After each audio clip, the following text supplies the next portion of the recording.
Hello and welcome to the Falun Democracy Week. I'm sorry that I cannot be there in person to take part in the various events being organized in Falun over the course of the week. Thanks to the effort of Bruno Kaufmann and the rest of the team behind the organization of the week, you will, I'm sure, learn more about what it means to be an active citizen, not only for Falun, but also for the Dalarna region, of Sweden, of Europe, and of the world as a whole.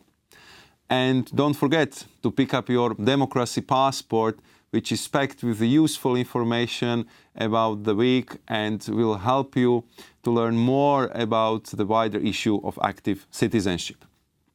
It is sometimes far too easy for those of us fortunate to live in the European Union to take democracy and citizens' rights for granted.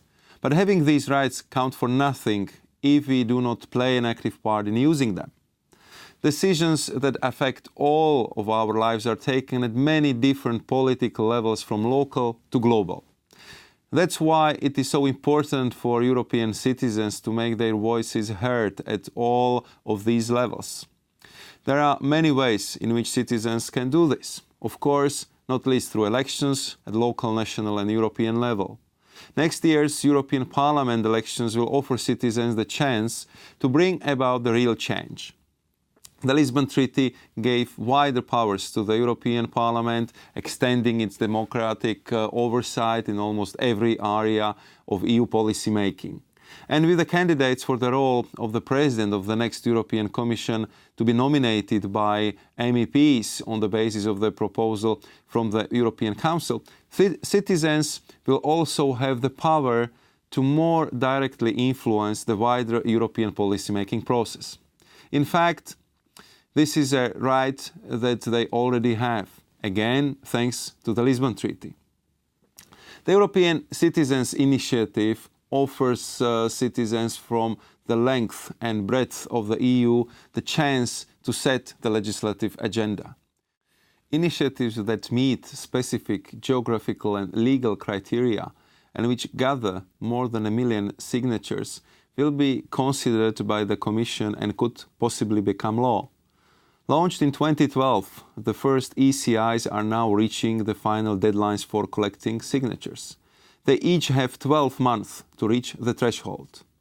Indeed, we already have 2 ECIs that have managed to reach the magic figure of 1 million, Right to Water and One of Us. They must now submit their signatures of support for verification. Then, it will be up to the European Commission to assess whether the proposals in the initiatives should be turned into a formal proposal under European law. The ECI is an exciting development in the European legislative process. The very first time that citizens from all 28 member states have had a chance to directly influence policymaking. I'm looking forward to seeing the first ECIs that were registered last year now reaching the final stages and to see which of them will be the first to see their proposals make it onto the statute book. Already, though, we are looking at ways to make the ECI easier and more effective, and we welcome the contributions made to this debate by Bruno Kaufmann and others, who have many years' experience of participatory democracy in their own countries and regions. The economic crisis of the past few years has at times led to another crisis, one of the confidence in the ability of European political leaders to find solutions to the problems faced by European citizens.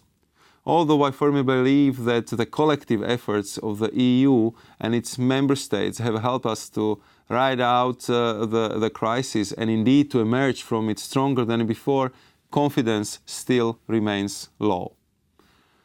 The European Citizens' Initiative and other examples of participatory democracy from across the EU offers Europe's political leaders a chance to redress some of that balance and to reconnect with citizens by focusing on the issues that concern the citizens most.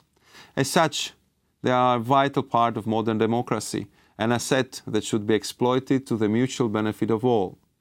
This week in Falun, you will have the chance to see how these and other aspects of modern democracy and citizenship are helping to shape not only the future of Europe, but of the world as a whole.